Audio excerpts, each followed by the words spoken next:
Good evening. Welcome to Love Talk. I'm Gregory Morgan, and I'm glad to be here with you. Thank you for watching my show. Now, we could give you advice and answers to your questions forever, and I'm happy to do that. But how I'll know my job is done, how we will know that we actually caused a transformation in another human being, is that the unwanted behaviors, the old habits and ways of being that have held them back and that have caused repetitive problems in your relationships and in your finances and in your health, in your relationships with your children and your employers and your employees.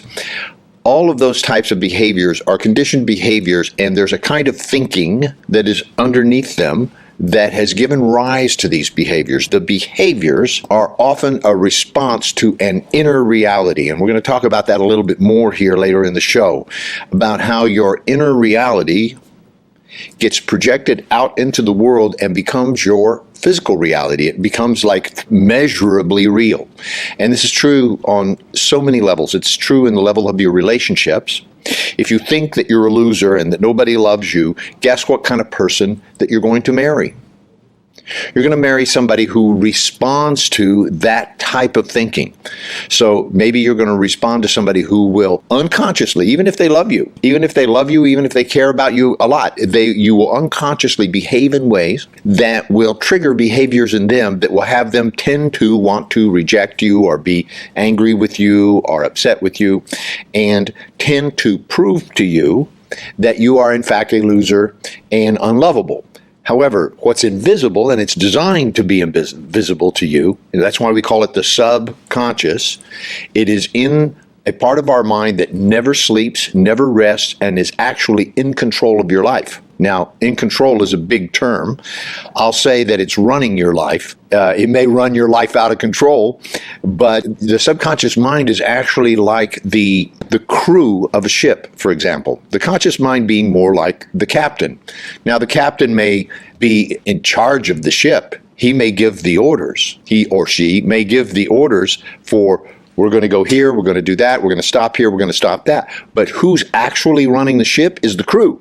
Who actually is doing all of that is the crew. Now, I make this metaphor, and I've made it before, to demonstrate the fact that if the crew of the ship were to decide amongst themselves, began to gossip amongst themselves and speak amongst themselves, and began to doubt the wisdom of the captain, if they began to discuss amongst themselves that the captain wasn't making good decisions and couldn't be counted on, and was just flat wrong about certain things. If the crew began to feel endangered, then the crew could mutiny and actually rebel against the captain, and then you would have basically a mutiny on board. And this is how many people's lives are being run. Taking that metaphor and mapping it onto your own mind, bearing in mind that I'm relating to the subconscious mind like the crew who's actually running the ship, and the conscious mind like that one person they call captain who's giving the orders and who apparently is in charge. Okay? We go through life thinking that our conscious mind is in charge, that we're actually the one that we call me, the conscious, awake, aware one that says me and points to itself, the outer personality, whatever you want to call that part of your outer reality, the one that everybody knows that has the name and phone number in their address book, okay, that one, the one we write a check to, that part of you is not in charge. Sorry, if you think it is, I'm going to be the first to tell you that it is not. It is not in charge. What is actually running the show is subconscious programming and conditioning that you have been conditioned by your environment, your circumstances, the situations in your life, the occurrences that happen that seemingly were out of your control. Those things have conditioned your subconscious mind to build filters to protect your identity from information that it doesn't consider to be important. So you're seeing the world through a number of filters. These filters can be religious, they could be cultural. You know, I grew up in a culture in the Midwest, sort of a middle-class family. We weren't wealthy, we weren't poor, we worked hard. My parents had 2 or 3 businesses that they worked very hard at, and we were encouraged to work from early age to sort of earn our way. So I think that back in that time, that was a pretty common middle-of-the-road culture. But one of the beliefs that I adopted from that culture, okay, was that wealthy people or rich people were rich. Somehow they were rich because they had done something that made us poor. Now, I don't know where this thinking came from. It just came from the environment. It came from the culture. It came from this sort of not poor, not rich culture, but somehow rich people were not good. Okay? So it took years, and that's a type of conditioning that I adopted. We also learned that certain religions were bad and they were going to hell.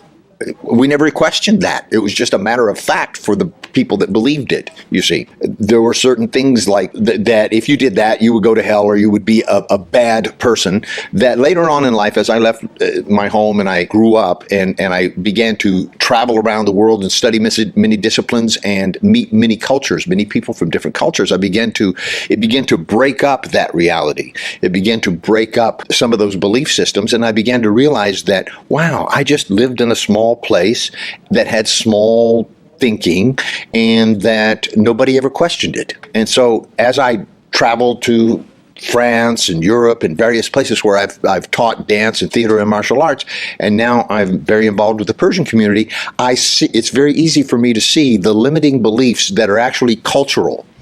The Japanese have very limiting beliefs, and I'm not saying that they're bad beliefs, but it limits them from seeing other things that might be possible. The same is true for Latino cultures and for white American cultures and for black cultures and for Persian cultures and so forth, right? So every culture has certain things that they believe, and they never question if those beliefs are true, and then those beliefs limit them from seeing other truths and experiencing other realities. And then those inner truths, because to a believer, there's no belief. To a believer, there's only the truth, right? When you believe something, it's just the truth. You don't go around saying, well, I believe that, but it may not be true. No, for you, it's true. So to the believer, they are limited by their view of the truth. Therefore, their inner reality gets projected onto the outer world. Yours and mine, your inner reality gets projected onto the outer world like a filter. And so we see the world through these filters and begin to interpret things through those filters so that our actions and behaviors. Now remember, actions and behaviors are the bridge between the inner world and the outer world. If all this over here was just your thoughts, feelings, emotions, beliefs, and so forth, and we, cut you open and looked inside, we wouldn't see any of that. It would all be invisible. So it's the inner world. It's an invisible, conceptual world, okay? The outer world, on the other hand, is what we can see, touch, taste, hear, and smell. This is really real, right? We can measure things and know that they are real because they have energy, matter, space, and time. They're measurable. They all have a beginning, a middle, and an end. A beginning, a middle, and an end. They have a beginning, middle, and end in time as well. There's a time when it doesn't exist. There's a time when it exists, and then there's a time when anything, ceases to exist. Now, some things may last for a very, very long time. However, there will be a time when it is no longer. Okay? So the bridge between the inner world and the outer world is your actions and behaviors. Now, thoughts are still on the inner world, but words are actions. Words are expressions of the inner world into the outer world. They can be heard and understood and interpreted and acted upon. So words, whether written or spoken, sung or in poetry, or even thought. Most of your thoughts are in words. You don't just sit around and think silently. No, you think in terms of images and words. That's how you sort and store and organize and categorize reality, is through thoughts and images. We say imagine a future, or imagine the past, or imagine a person that you would like to marry, or so forth, right? Imagine a better state of health. So you image reality on the inner world, but if you just do that all day long, and this is one of the secrets about The Secret, The Secret, the film The Secret, the book The Secret scrolls that everybody's seen and heard about, and has raised a lot of questions. If you just image or imagine, you can have all the thoughts and feelings and images and energy you want about something, but if you take no action to cause that energetically out in the world, it's not going to happen. Or if it does, it could be a long time coming.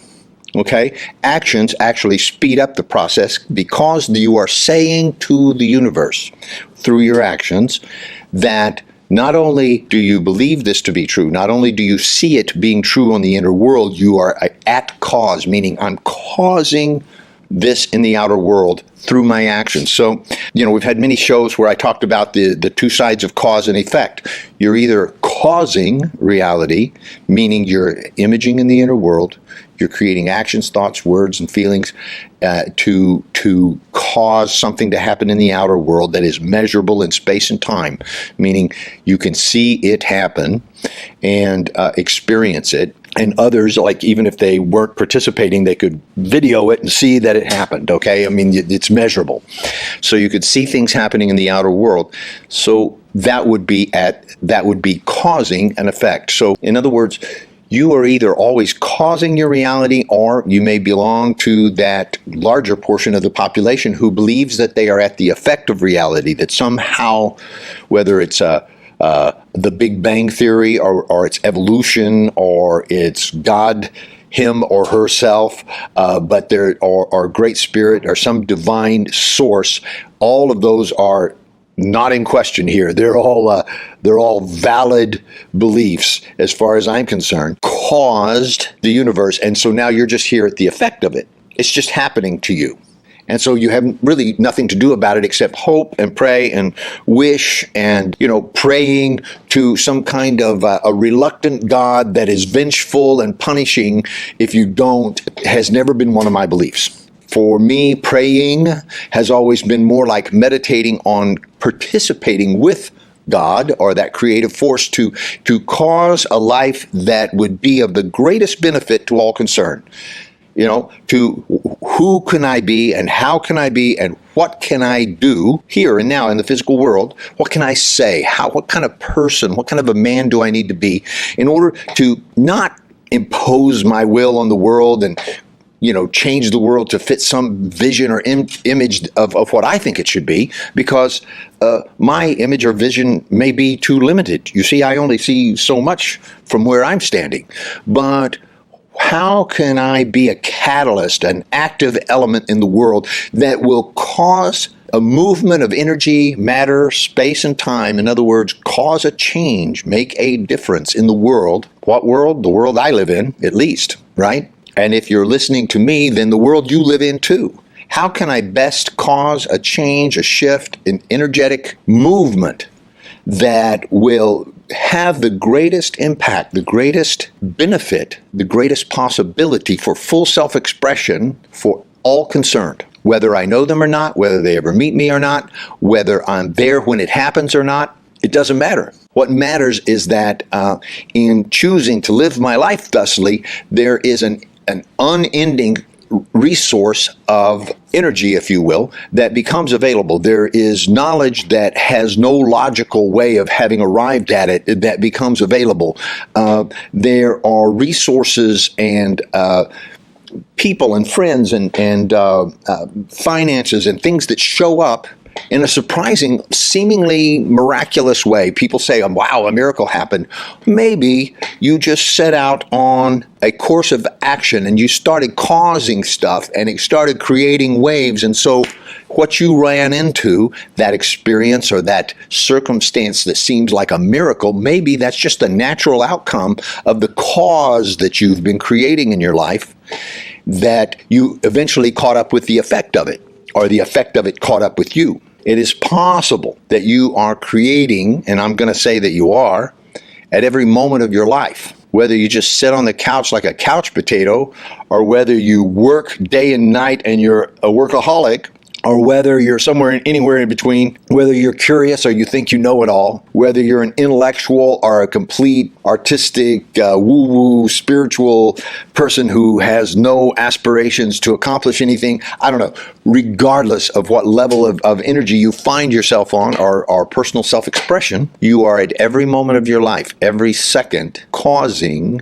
the immediate, almost certain outcome that you call your future. You're always causing what you're about to happen, all right? And then you experience it and you go, that's curious, right? As if it just happened to you. But you actually are always in a position to either cause something great or the same old, or something bad. You can actually you have some free choice here, okay? You have some free choice. And we proposing at Embrace Growth, and certainly I'm proposing on behalf of everybody that was ever a teacher or a master for me, has empowered me to make my own choices. No one ever told me what I had to do. In fact, they avoided answering some of my most direct questions, reassuring me that I would find the answers within myself. And sometimes I just thought they were being a pain in the neck, and I just wanted them to tell me the answer to my problem. But they always assured me that the thing I was calling a problem was just the next challenge that I had brought to myself, that I had attracted to myself, that I had ventured forth so that I would find myself in front of this challenge, because this challenge had a gift for me. It had something hidden behind it that I just needed to either break it up, break through it, get around it, get over it, but somehow needed to deal with these challenges that I called problems at the time, so that I could get at the gift that was hidden behind them. And the gift was always some kind of growth, some kind of personal growth, some kind of development, some kind of rising above the limitations of my own thinking or my own way of being. I call them boundary conditions. You and I live inside of certain boundary conditions. We live inside of what we think is possible, what we think is probable, what we believe is true, what we doubt, what we like, what we don't like, what we will accept, what we will absolutely not accept, things that we say we would live for and give our life for, and things that we say that we would die for. These are boundaries. These are things that give us a sense of self, a sense of purpose, a sense of having a personal personality and a personal identity. And these boundaries give us a sense of beingness. Now, are the boundaries true? That's the question. And so I think that that should always be the question.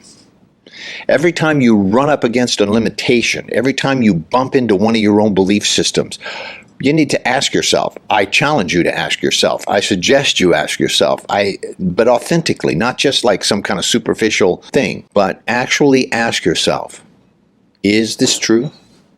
How would I know? What evidence do I have that this is actually what's so? And let's go look at where that evidence came from. Let's go back to the source of where I found that evidence. And I think that very often you will find that if you consider the source of the evidence that causes you to believe the things that you believe that may or may not be true, that very often even the origins are questionable, okay?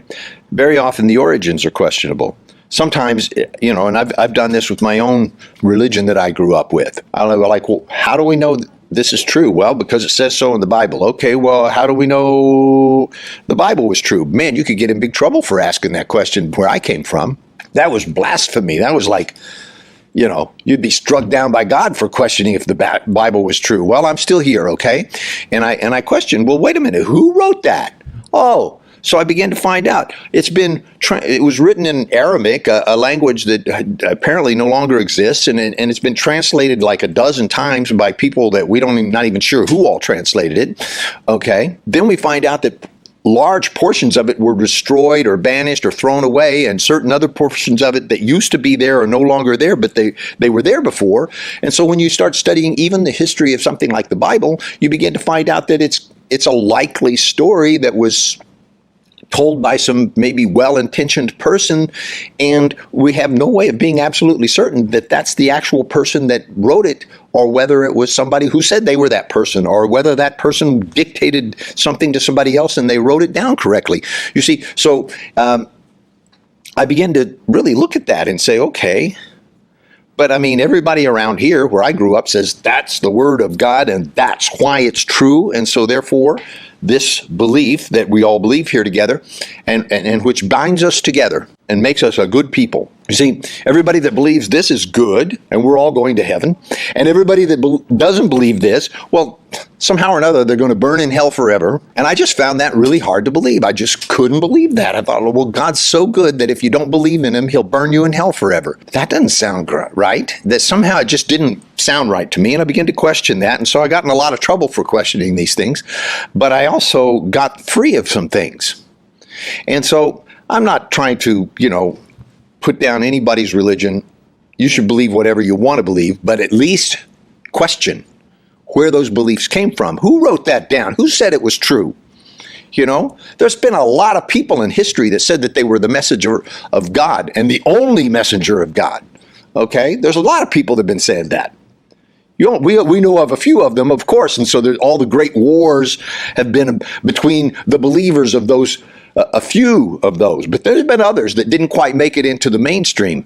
There's been plenty of others that said that they were the only one, right? So I ask you to question this, and even some of the greatest scientific theories that have been proven, mathematically proven, agreed upon, are today quite controversial.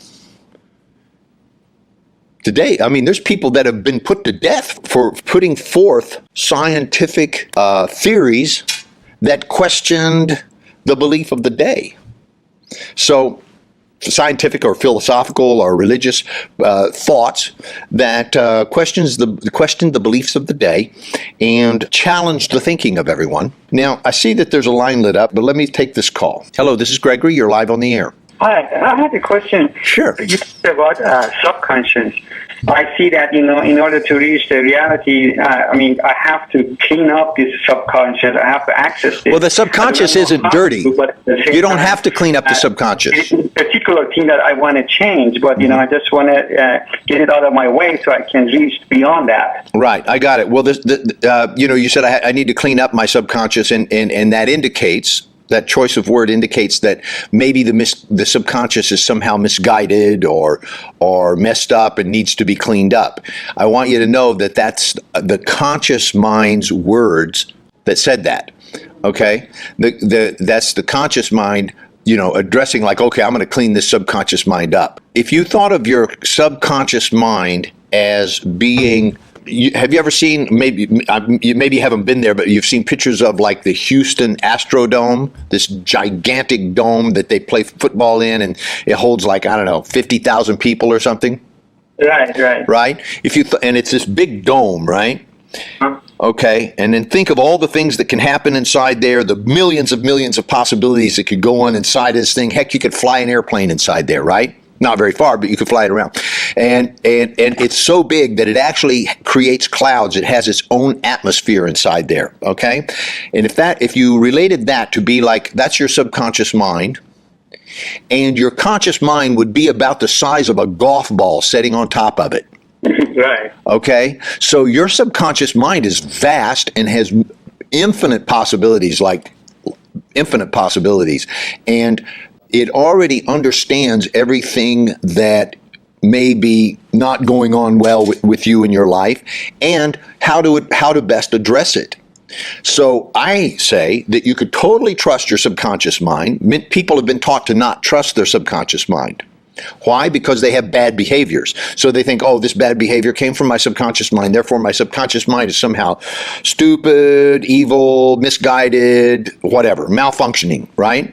But all your subconscious mind is trying to do is, at all times, and it's not trying, it's just doing it, is be fully expressed.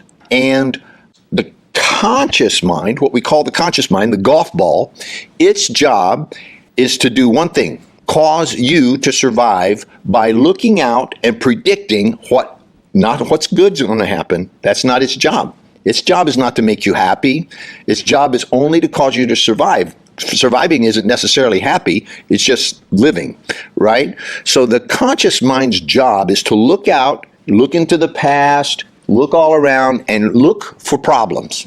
Look for problems. It's like the two guys on the Titanic that were up on the crow's nest. They're supposed to look for icebergs, right? That's what the conscious mind does. The conscious mind is constantly looking for, where's the next problem? Where's something that's going to threaten me? And so guess what? When you look for something, you always find it, right? Sooner or later. So the conscious mind's job is to look for whatever's going to threaten you or whoever you think you are. The subconscious mind is just this vast storehouse of information, and what's so awesome about it is there's not only just your subconscious and my subconscious and your father's subconscious and your mother's subconscious or something. They overlap. There's I'll call it a community conscious, okay? There is a shared or cosmic consciousness that we have access to that when you gain access to your subconscious mind, and your question was, how do you do that? And I'll get to that in a minute. When you gain access to this and start to feel at home in it, and you can quiet your conscious mind, which is what meditation is, quieting the conscious mind, the constant chatter, it's all the time. Fortunately, the conscious mind does go to sleep. When you go to sleep at night, your conscious mind shuts off, and you experience things, dreams, visions, all kinds of stuff that arise from the subconscious mind. These are images that arise from the subconscious mind. Did you know that the longest recorded dream ever was 75 seconds? The longest dream that they've ever recorded in sleep studios and studies was 75 seconds. So those big, long dreams that you had that lasted all night and all night were probably about 20 seconds at the most. 20, 30 seconds. That's more like an average that the mind goes into that dream state, and they can tell, oh, he's dreaming now, right? So the access to the subconscious mind, boom, it happens in an instant. There's no time there. There's no time in the subconscious mind. The subconscious mind. The conscious mind has the illusion of time and records things like past, present, and future as if there were. But the subconscious mind is experiencing all things at all time and does not have a sense of past, present, and future. It's just all there. Stored. You, for example, know everybody that was at your 5th birthday party and the color of their eyes and what they were wearing and their name. It's all in there. It's all been stored in there. And how I know that is through past life regression and through timeline therapy and through hypnotherapy that I've done with people and with myself. I've gained access to this storehouse of knowledge, and there's a surprising amount of information there. You asked me how to do it. That is probably the biggest question, and I won't be able to completely answer that, but I'm going to point you in some directions, and because you called and asked that question, I know that your subconscious mind will take you to the one that's right for you. All right? And there are many, many forms of meditation. Meditation has been around for centuries and centuries, as you well know. If you are not practicing some form of meditation, why not? Because apparently this is something that will give you access to something that you very much want and that all of us need. And that is to be able to, while awake and conscious, to get the conscious mind to be still for a moment so that you can listen. Because there is a conversation that goes on underneath the surface. Many people say, listen to your heart, listen to your breathing. That's a good access. If you can just start listening to your breathing, just your in and out, the very act of doing so, because it's so intimate with yourself, that it sort of shuts off the other thoughts. It can just take over, and you can think this one thought. And when you can think only one thought at a time, and train your mind to have the discipline to think only one thought at a time, then you can eventually discard that thought and have no thought. And when there is no thought, there's only beingness, then you begin to have access to what we can call the subconscious mind, or your whole being, and consciously so that you're awake, relaxed, highly focused, and aware, with an ever-expanding awareness that you actually have a sense of being in, rather than it's just sort of happening to you. You actually are there in it, rather than a lot of times, people take drugs so that they can have a feeling of euphoria, so they sort of break through into the feeling of it. But then, the drugs wear off and they go back to wherever they were before that happened. And so, they take more drugs and the drugs get addictive. And so That's not my suggestion. My suggestion is that you find the natural way that people have been doing it for centuries. And it doesn't really take that long. And you don't have to meditate for hours and hours. If I used to meditate for an hour in the morning and the hour at night, and I realized, I'm really getting everything I need in the first 10 or 15 minutes of it. I mean, it's really happening for me. And so I don't know if that was because I got better at it or if I became arrogant. I can't tell. But anyhow, it works for me just to meditate for 15 minutes in the morning, 15 minutes in the evening, or any time. There's two kinds of meditation, two phases of meditation, if you will. There's 100 kinds of meditation. But there's what we call sitting meditation. That is where you're either sitting or lying down, or I suggest sitting straight up with your back straight. Sitting meditation, where you're actively saying, okay, I'm going to put a few minutes aside, or I'm going to meditate. And then there's walking meditation. That is where you maintain that state of mind while you're walking about and interacting with people and doing things. And, I used to do carpentry. I love carpentry. Or I would write music. There's a number of things. I was a professional dancer. There were a number of things that I did in which I brought meditation to the act. And because it was so real and so present, and I was relaxed and focused, I became very good at those things quickly. So like when I say you have access to knowledge that has no logical way. I mean, people would say, how'd you learn to do that? I don't know. I just paid attention and I could learn it like that. There's many things. Your mind is brilliant. If you just be present, you would be surprised at what you know. Thank you very much for your question. We're talking about how to actually have access to those higher vibration signals that we receive from our subconscious mind, and how to take action on those so that those higher images become real in the world.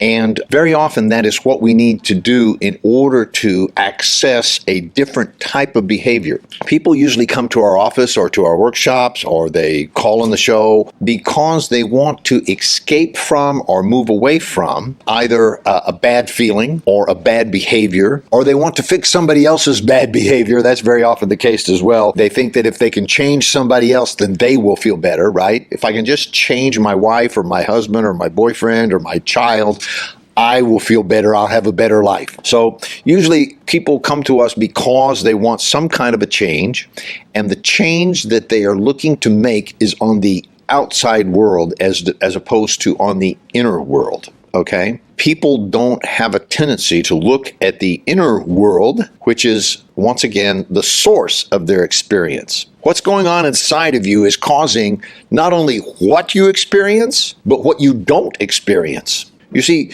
there's something in you that's choosing what you hear and what you don't hear, what you see and what you don't see, what you feel and what you don't feel, what is available to you, like what you believe is possible for your life, and things that you feel quite certain are not possible. Something is choosing that, you see. And that's all an inner game. It's all on the inside. And then it gets manifested. It gets proven, if you will. It gets made real in the outside world. And then you experience it. And then you say things like, oh, see, I knew. Of course you knew. You caused it. How did you cause it? I don't know. We could talk about that. I actually have a pretty good idea of how we cause it. But that won't, again, like the answer to the question earlier, the answer wouldn't be meaningful or useful to you to actually know how you caused that. If you could just trust me and believe me that you're causing it. If something happens in your life once and it never happens again, you could mark it up to the random and capricious universe. Things happen. You could just say, things happen. Never happened once, never happened again. I don't know. I learned from it or I didn't learn from it. I liked it or I didn't like it. Just something happened, right? If something happened a second time in your life, you might begin to wonder, I wonder if there's some kind of a signal here that I should be paying attention to. If it happens a third time in your life, guess what? You're doing that. You're causing that somehow. You are a receptor for that somehow. Sometimes you're causing things by actively participating and taking action in making something happen. I want to go on a motorcycle ride, okay? I like motorcycles. Several years ago, I said I dreamed of crossing the country on a motorcycle. I mean, it's just like one of those dreams. Now, not everybody has this dream, but I had that dream. I didn't have a motorcycle. I didn't have a motorcycle license.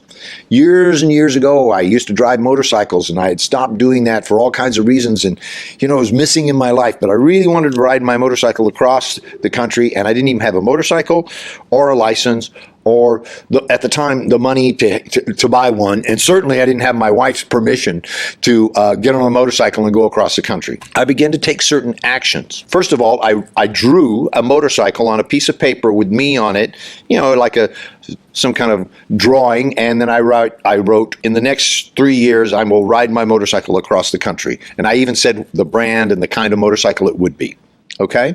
Then, I began to look at those motorcycles as they would go by, and then I began to look them up on the internet and see how much they cost. And then I began to look around and see what a used one would cost and if there was one nearby here and everything.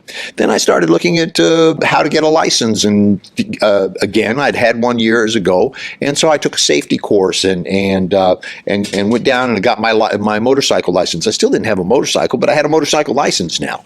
And I still didn't have a motorcycle, but I bought myself a motorcycle jacket. And I still didn't have a motorcycle, but I began to go down and rent motorcycles on the weekend and ride them. And then I bought a helmet and some gloves and so forth. And the more I rode these motorcycles, my wife got excited about it, and she started riding on them with me. And sooner or later, I bought myself a motorcycle, and I rode it across the country. And now I, ride motorcycles all the time, and it's just part of my life, and I love it. Now, this came from a feeling. Maybe it was a memory of the past. Who knows? And really, who cares? Right?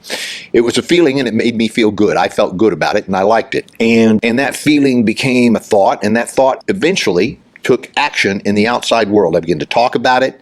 I had one of my friends who encouraged me. He said, you're always talking about motorcycles. You really like motorcycles. Why don't you get one? Right? I'm going to help you. I'm going to encourage you to get one. Right? And so we would talk about motorcycles, and he'd send me pictures of motorcycles and so forth. Right? So I'm using this as an example simply because I don't know what your dream is. I don't know what your vision is. There were lots and lots of reasons why this was not going to be part of my life, including my wife telling me so. Right? There was eventually a point at which, it came down to buying a motorcycle, and I don't recommend this. Well, maybe I do. Okay, you choose. I decided for myself that it was better to ask for forgiveness than to ask for permission. It was better to have a motorcycle and say, oh, I'm sorry I didn't ask for your permission to buy this motorcycle, than it was to ask for permission, which I already knew the answer was no. So I went ahead and bought myself a motorcycle. And again, gentlemen, I'm not sure I recommend this for everyone, but this is what I did. And she ended up loving it. Okay. It took a little while. She wasn't too happy at the first, and that's to be expected. But she got over that. And now she's very enthusiastic about it. And she loves it that I have it. And she goes with me whenever she has time and she's in town. And so it's just become a part of our lives that, for me, is very therapeutic. While I'm doing this thing that I love, my mind is peaceful and focused. I'm hyper alert because, as everybody knows, you can get killed on those things. So I kind of find that exciting, not scary, but exciting. It's very challenging. Stay alive and have a good time. Stay focused and relaxed, and go fast and don't get hurt. Okay? And don't hurt anybody else either. So this is something that has become a metaphor for how I like to live my life. I can go places that I wouldn't normally go. I enjoy going through the mountain trails and discovering new places. And every weekend I make it a point, whenever I can, to go out and either ride with some other guys and find new places to go explore, or just go revisit the places that I know are beautiful and I enjoy sharing with other people. It's a kind of therapy.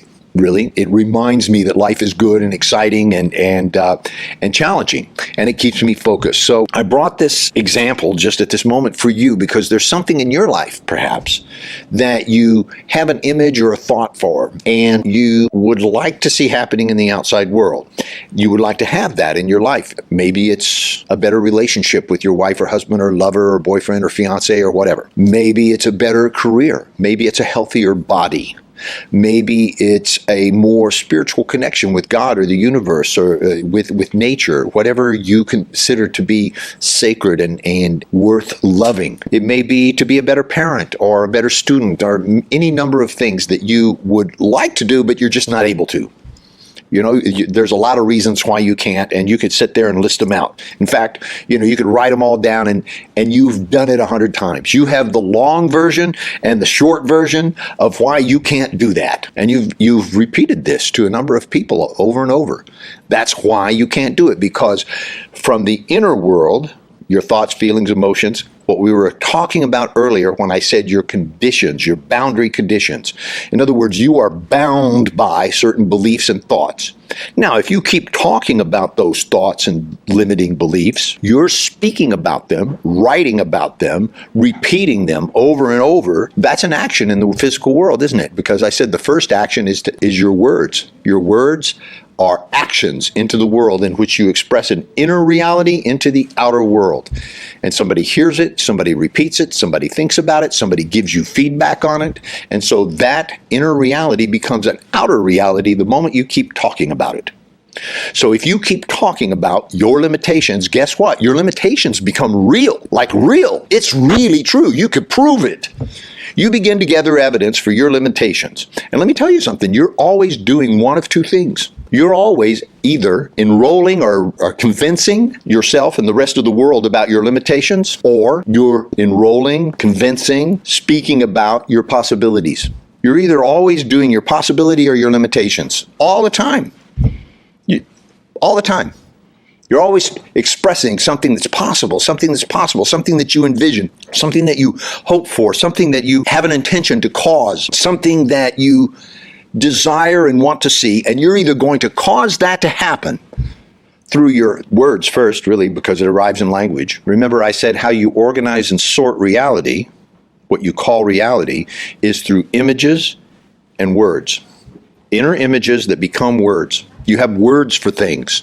Even if it's a color, you have a word for it. Even if it's a feeling, you have a word for it. Even if it's a thought, negative or positive, expansive and full of possibility and love and emotion, restricting and condensing and dark, you have words for all of those things, you see. And those words have images that go with them, and you're either expressing one or the other at all times. You're limiting yourself with your words, or you're expanding with your words. This is why I practice a discipline and why I'm a certified master in something called neuro-linguistic programming, because your neurons, your neurology responds instantly and immediately to the words that you say. So you're constantly programming yourself and your environment to respond or to manifest a particular reality at all times. Now, most of us, you, me, all of us, have been trained to speak about, to reinforce, and to believe, and to convince others, and to offer proof for the limitations in life, the limiting conditions, the boundary conditions that you inherited in your culture, in your religion, in your educational system. You believe that certain things are possible, and you're certain that other things are not. And you unconsciously, when I say unconsciously, I distinguish between the unconscious and the subconscious, okay?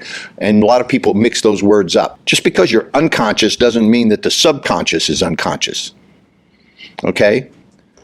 The unconscious just means something you're not conscious of.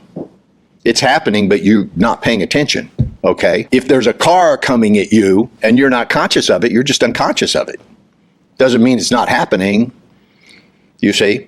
You're just not conscious of it. That's distinct from your subconscious mind, and okay? Your subconscious mind would actually be conscious of a car coming at you, but your unconscious is just unconscious. So most people are having unconscious conversations. They're having unconscious conversations that do not give them access to an expanded way of being, and so you're always talking about your limitations.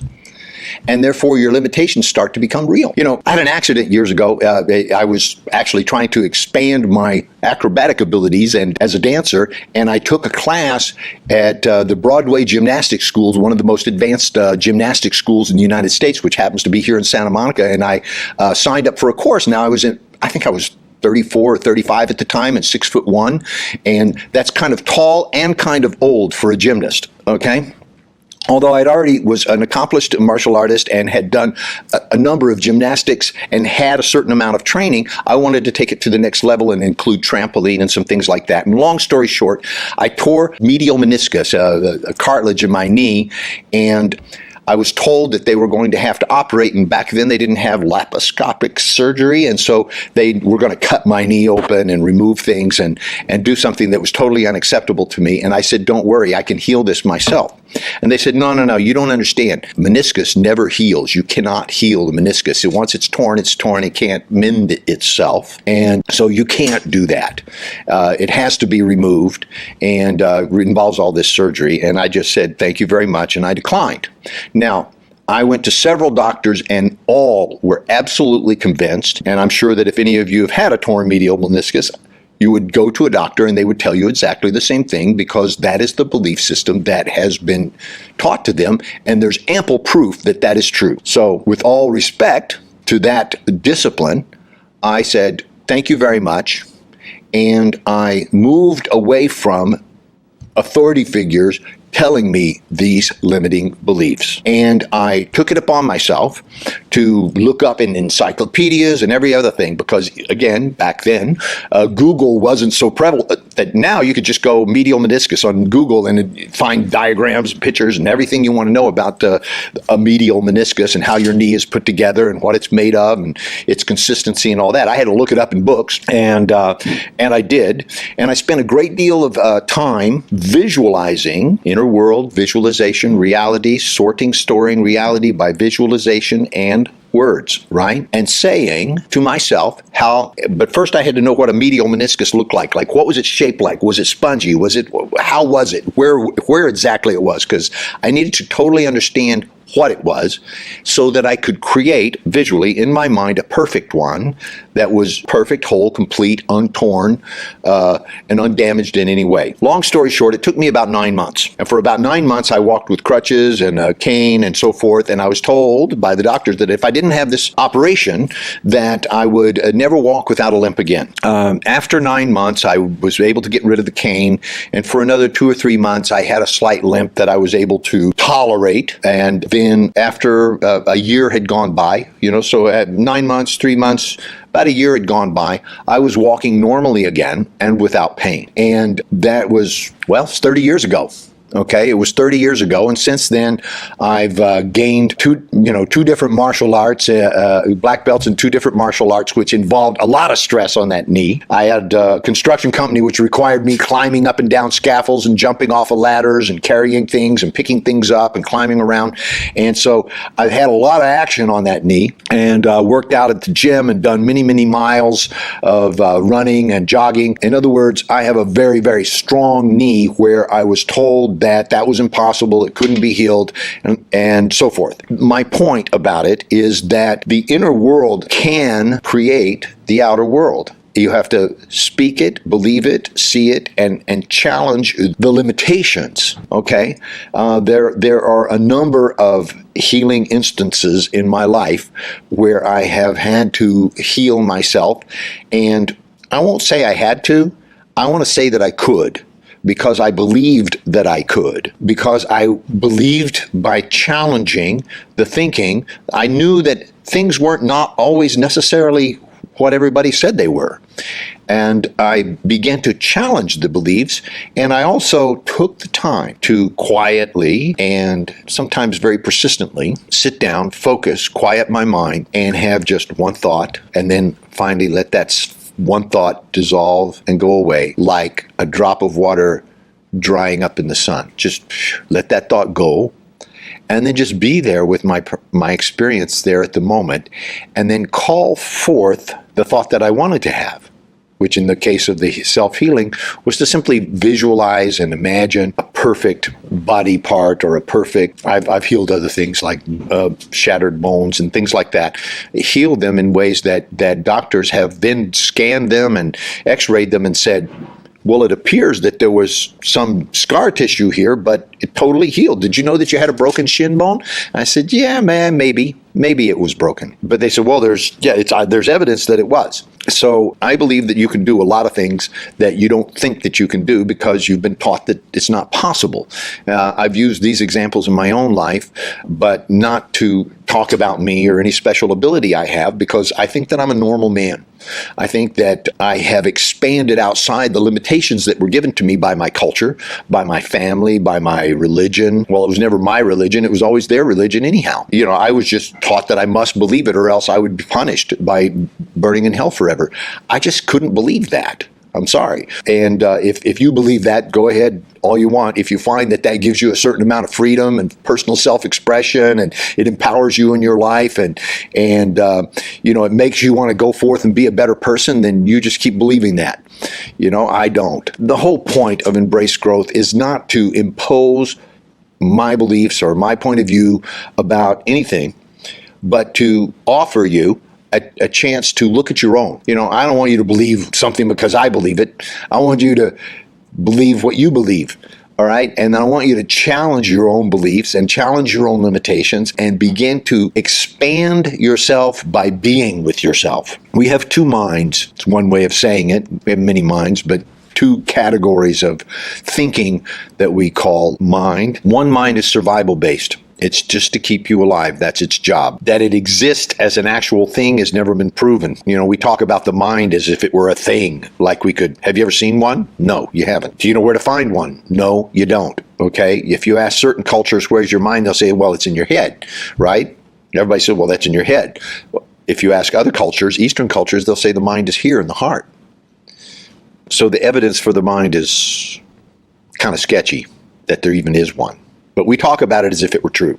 So using that metaphor called mind, you could say it has two categories, and one of them is survival-based. Its job is to look out for problems and to try to solve them before they happen, or to avoid them, or to predict them and adapt your behavior automatically so that you can deal with these problems. And then the other mind that we have been talking about today, I've been referring to it as subconscious mind, but you can refer to it in many ways. It's about being. It is a being phenomenon.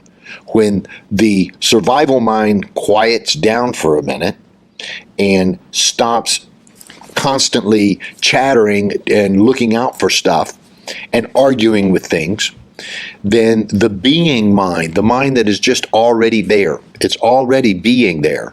You don't have to do anything. In fact, my caller earlier said, how do you get to it? Well, it's like shutting the door to all the chatter that's going on in your life by simply being. Just be with yourself.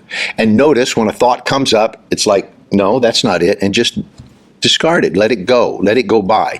There's two basic schools of meditation. One is the Yogic tradition, and the other is more like the Zen tradition. The Yogic tradition is to block all thought so that there's an absence of thought, and that is through will and discipline and so forth. That's not my personal preference, although for some people that works very, very well, and I have nothing but admiration and respect for them. The other is more of a Zen thing, where the Zen tradition is more of allowing the thoughts to arise and disperse, letting them go by like a river just going by, observing it, not getting caught up in it. Like, oh, look, there's a thought, but just letting a thought come and go, letting them go by. And so some of the tests that they've done with the two traditions is hooking up sensors and everything to their brains. And with the yoga tradition, for example, they will give them a stimulus, for example, a loud sound, or poke them with a needle or a stick or something like that, and it will register on the electrocardiogram that nothing happened. There's no impulse. It's just blocked. It's just nothing happened. But with the Zen meditation, they feel the pain or they hear the sound, but they just don't respond to it. It's just like, yep, okay, there was a loud sound. Yep, there was some pain. Notice that. And so it's noticed you're being with reality, the physical world, and yet you're not necessarily participating in it and responding to it. So for my caller who asked me how to get access to the subconscious mind, I'm recommending the Zen path because it's more rooted in what we call walking meditation. Well, I hope you got something from that today, and that this has been helpful for you in your life. Thanks for joining me, and I'll see you back here next week on Love Talk.